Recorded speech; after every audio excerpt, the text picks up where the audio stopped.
तो चलिए आज के इस दिलचस्प विश्लेषण में सीधे गोता लगाते हैं। आज हम एक ऐसी ऐतिहासिक घटना पर चर्चा करने जा रहे हैं जिसने सच कहूं तो सदियों पहले ही धन, संपत्ति और मुनाफे की पूरी परिभाषा को ही एक नया रूप दे दिया था। इतिहास के पन्नों में दर्ज कुछ कहानियां सिर्फ घटनाएं नहीं होती, है ना, वो हमें जीवन जीने की कला सिखाती हैं। हमारी आज की ये प्रस्तुति एक ऐसे ही पल को दर्शाती है जहां दुनियादारी और व्यापार के नियम एकदम बदल गए। हम बात कर रहे हैं गुरु नानक देव जी के जीवन की एक बेहद प्रसिद्ध घटना की।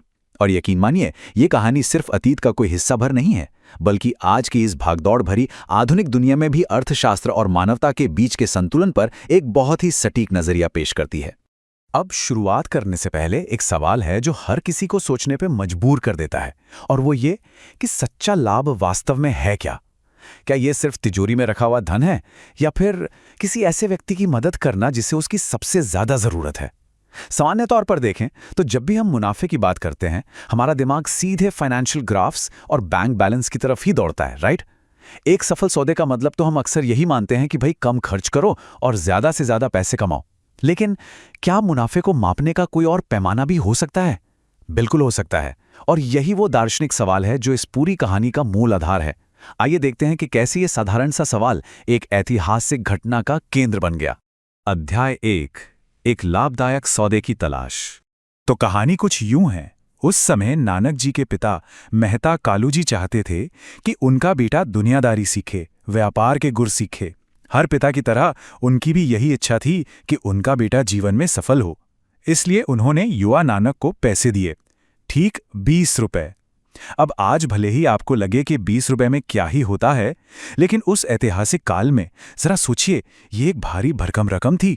ये कोई छोटा मोटा पॉकेट मनी नहीं था, बल्कि एक बहुत बड़ा इन्वेस्टमेंट था। मेहता कालू जी ने स्पष्ट निर्देश दिए, जाओ कोई अच्छा और लाभ वाला सौदा करके आओ। मतलब यह सिर्फ पैसे देने की बात नहीं थी, ये एक पिता द्वारा दी गई एक बहुत बड़ी जिम्मेदारी थी। इस निवेश के साथ उम्मीदें भी बहुत बड़ी बड़ी जुड़ी थीं।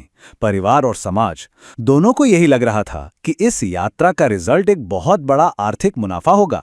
सबको पक्का यकीन था कि नानक जी बाजार जाएंगे, कोई बेहतरीन व्यापारिक सौदा क्रैक करेंगे और इन 20 रुपयों को कई गुना बढ़ाकर वापस लाएंगे। ये बिल्कुल वैसी ही पारंपरिक व्यापारिक सोच थी कि पूंजी लगाओ और ज्यादा से ज्यादा मुनाफा कमाओ।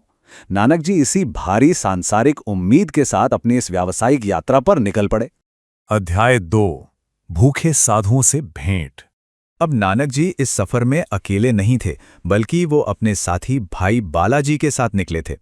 वे एक अच्छे और लाभदायक सौदे की तलाश में आगे बढ़ रहे थे, लेकिन तब ही रास्ते में उनका सामना साधु संतों के एक समूह से हुआ, और सच बताऊं तो वो दृश्य बहुत ही हृदय विदारक था। इन साधुओं के चेहरे कमजोरी से बिल्कुल पीले पड़ चुके थे और साफ दिख रहा था कि वो कई दिनों से भूखे थे। उनके पास खाने के लिए एक निवाला तक नहीं था। जरा उस कंट्रास्ट की कल्पना कीजिए। एक तरफ एक युवा जिसके पास 20 रुपए जैसी विशाल रकम है, जो व्यापार में मुनाफा कमाने के लिए निकला है, और दूसरी तरफ ऐसे लोग जो जीवन की सबसे बुनियादी जरूरत यानी भोजन के लिए तरस रहे हैं। ये देखकर गुरु नानक देव जी का दिल पूरी तरह से पिघल गया। उनका सारा ध्यान उस व्यापार और मुनाफे से हटकर सीधे उन भूखे इंसानों की पीड़ा पर चला गया। अध्याय 3, सबसे सच्चा सौदा। यहीं पर अर्थशास्त्र के सारे नियम मानवता के सामने घुटने टेक देते हैं।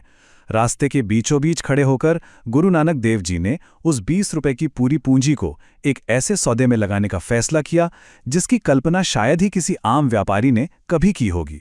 उन्होंने अपने साथी की ओर मुड़कर एक ऐसा वाक्य कहा जो इतिहास में दर्ज हो गया, भूखे को भोजन खिलाना ही सबसे बड़ा और सच्चा सौदा है। ये कोई साधारण वाक्य नहीं है, बल्कि ये मुनाफे की पूरी परिभाषा में एक क्रांतिकारी बदलाव है। यहीं पर एक सौदे का अर्थ एक आर्थिक लेनदेन से बदलकर एक आध्यात्मिक और मानवीय कर्म में बदल जाता है। उन्होंने तय कर लिया था कि भाई इससे बेहतर और कोई लाभ हो ही नहीं सकता कि किसी जरूरतमंद की भूख मिटाई जाए। तो इस महान विचार को जमीन पर कैसे उतारा गया? चलिए इसे डिकोड करते हैं।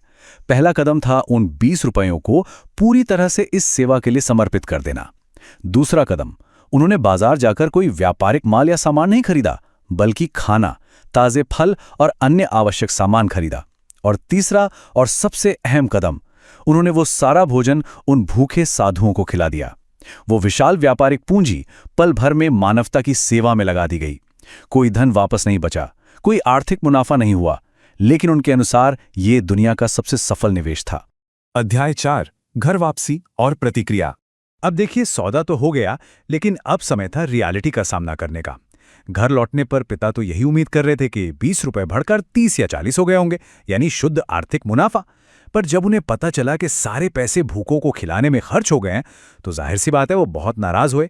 कोई भी पिता होता तो शायद यही करता। लेकिन दूसरी तरफ देखिए, गुरु नानक देव जी बिल्कुल शांत थे। उनका विश्वास एकदम अडिग था। उनका लॉजिक बहुत स्पष्ट था कि भूखों को भोजन कराने से इंसानियत और ईश्वर दोनों प्रसन्न होते हैं, और सच में यही सबसे बड़ा मुनाफा है। शुरुआत में तो घर का माहौल काफी तनावपूर्ण ही रहा। पिता की नाराजगी अपनी जगह स्वाभाविक थी, क्योंकि उन्होंने संसारिक नजरिए से देखा था कि एक बहुत बड़ा नुकसान हो गया है। लेकिन जैसे जैसे समय बीता, आसपास के लोगों और समाज को यह एहसास होने लगा कि भाई जो घटना घटी है वो कोई आम बात नहीं है। उन्हें समझ आ गया कि नानक जी कोई साधारण व्यक्ति नहीं है जो सिर्फ पैसे कमाने के पीछे भागें। उनकी सोच इस साधारण और भौतिकवादी दुनिया से कहीं ऊपर थी, पूरी तरह से दिव्य। और फिर धीरे धीरे वो जो शुरुआती नाराजगी थी ना, वो एक बहुत ही गहरे सम्मान में बदलने लगी। अध्याय 5 मानवता की सबसे बड़ी सीख। अगर हम इस घटना से थोड़ा बाहर निकलकर देखें, तो आज सदियों बाद भी हमें इससे 3 बेहद शक्तिशाली संदेश मिलते हैं। पहला, सबसे बड़ा धर्म मानव सेवा है। किसी भी कर्मकांड से ऊपर उठकर एक इंसान के रूप में हमारी सबसे बड़ी जिम्मेदारी यही है कि हम दूसरे इंसानों की भलाई करें। दूसरा, धन से बड़ा पुण्य जरूरतमंद की मदद करना है। पैसा वो तो सिर्फ एक साधन है, लेकिन उसका सबसे बेहतरीन इस्तेमाल किसी की तकलीफ को कम करने में है। और तीसरा, सच्चा लाभ वही है जो दूसरों के काम आए। अपनी तिजोरी भरने से मिलने वाली खुशी तो बस पल भर की होती है, लेकिन किसी और के चेहरे पर मुस्कान लाने का जो लाभ है ना, वो स्थायी होता है, आत्मिक होता है।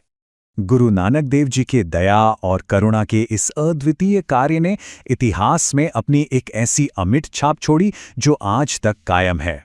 और यही कारण है कि आज पूरी दुनिया इस एक घटना को अत्यंत श्रद्धा और आदर के साथ सच्चा सौदा के नाम से जानती है। इसका सीधा सा मतलब है एक ऐसा व्यापार, एक ऐसा सौदा जिसमें रत्ती भर भी खोट न हो, जो पूरी तरह से सत्य और निस्वार्थ सेवा पर टिका हो।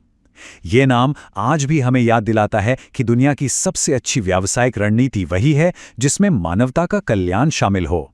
इसी के साथ हम इस प्रस्तुति के बिल्कुल अंत तक पहुंच गए हैं, लेकिन जाने से पहले जरा इस विचार पर गौर कीजिएगा।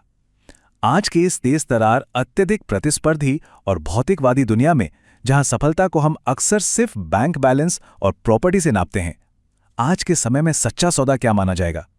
क्या हम अपने जीवन के 20 रुपयों का, मेरा मतलब है अपने समय, संसाधनों और ऊर्जा का निवेश सिर्फ और सिर्फ अपने लिए कर रहे हैं, या फिर हम भी किसी जरूरतमंद के लिए कोई सच्चा सौदा करने की क्षमता रखते हैं? ये एक ऐसा सवाल है जो इस ऐतिहासिक घटना को सीधे हमारे रोजमर्रा के जीवन से जोड़ता है। इस पर विचार जरूर कीजिएगा। आज के लिए बस इतना ही।